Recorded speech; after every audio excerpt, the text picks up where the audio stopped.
হ্যাঁ এভরিওয়ান, কেমন আছেন সবাই? আশা করি সবাই ভালো আছেন। তো সন্ধ্যা থেকে ভিডিওটা শুরু করেছি। তো রিয়নের জন্য হচ্ছে নাস্তা বানাবো। তো বিশেষ করে যা প্রতিদিন করে থাকি। তো এটা হচ্ছে ডোনাট, চিকেন ডোনাট। তো এটা হচ্ছে আমার একটা প্রিয় মানুষ আমার জন্য পাঠিয়েছে। তো কি বলবো, অনেক মজা ছিল। যেহেতু আমি খাওয়ার পরে ভয়েসটা দিচ্ছি, রিয়ন অনেক পছন্দ করেছে। তো আমি হচ্ছে ডোনাটগুলো ভেজে নিচ্ছিলাম। আর অ্যাকচুয়ালি সকালে আমার ভিডিও করা হয় না, কারণ মা হচ্ছে দেখা যায় আমি ঘুম থেকে ওঠার আগে রান্নাবান্না করে ফেলে। যেহেতু আমি রান্নাবান্নার ভিডিও দিই, তাই অনেক কিছু শেয়ার করতে পারছি না, মানে করা হচ্ছে না, মাই রান্নাবান্না করে ফেলে। তো এই জন্য আর ভিডিও করি না। আমি একটু দেখা যায় লেটে উঠি। সকালে ঠান্ডাটা অ্যাকচুয়ালি লাগাতে যাচ্ছি না, যার কারণে ওঠা হয় না। তো অনেক সময় দেখা যায় সন্ধ্যা থেকেই যতটুকু করি ততটুকুই আমি ভিডিও করি, এটাই আর কি। তো ডোনাটগুলো ভেজে দিব সন্ধ্যার খাবার হিসাবে। তারপরে হচ্ছে আজকে রান্না হবে।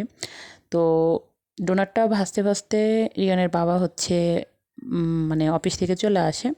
তো অফিস থেকে এসে ও হচ্ছে ইলিশ মাছ নিয়ে আসে। তো বলে কি তাহলে আজকে ইলিশ মাছ করো আর ভর্তা বানাও। আর যেহেতু দুপুরে রান্না হয়েছিল, তরকারিও আছে, তো যার কারণে হচ্ছে ভর্তা বানাবো আর হচ্ছে ইলিশ মাছ রান্না করব। তো আমি ডোনাটগুলো ভেজে নিয়েছি। আর এখন হচ্ছে কিছুটা পাঁপড় ভেজে নিচ্ছি আর কি।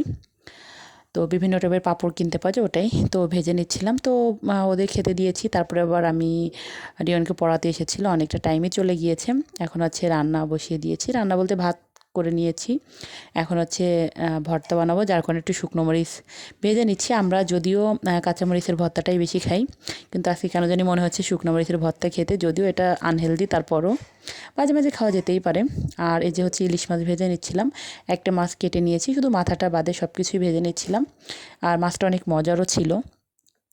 তো ইলিশ মাছগুলো আমি ভেজে নিচ্ছিলাম ভালো করে, ভাজা খাই যেরকমটা আর কি, সেরকম করেই ভেজে নিচ্ছিলাম। আর আলু ভর্তা বানাবো, যেহেতু তরকারি আছে, আলু ভর্তা, ইলিশ মাছ, ইলিশ মাছের তেল, আর হচ্ছে হয়ে যাবে খাওয়া। আর রাতের খাবার দেখা যায় মানে বেশি কিছু প্রয়োজন হয় না। আর আমরা সবাই মোটামুটি ভর্তা পছন্দ করি, ইলিশ মাছ ভাজা পছন্দ করি। দেখা যায় বাবা মা ইলিশ মাছ ভাজা হলেই তাদের হয়ে যায়। আর আমার কথা আর কি বলবো, আমি তো ইলিশ মাছ আমার খুবই প্রিয়।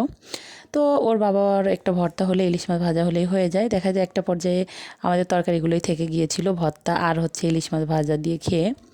তো আমি মাছগুলো ভেজে যে তুলে নিচ্ছি।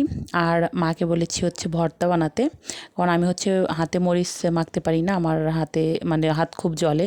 রিয়নের বাবা করে, আর মা আসে, মাই করে নিবে এখন। আর মা না থাকলে দেখা যায় রিয়নের বাবাকে দিয়ে আমি করে নিই ভর্তাটা। সব কিছু আমি গুছিয়ে দিই, শুধু ভর্তাটা ও মেখে দেয়। ভর্তাটা মাখলে যেন কেন জানি আমার প্রচণ্ড হাত জ্বলে।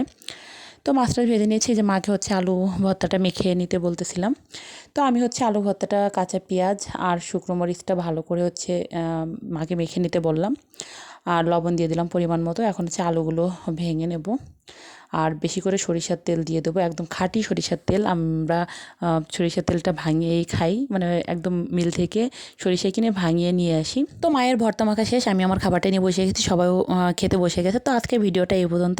যদি কিছু ভালো লাগে লাইক করবেন, কমেন্ট করবেন, প্লিজ ভিডিওটা শেয়ার করে পাশে থাকবেন।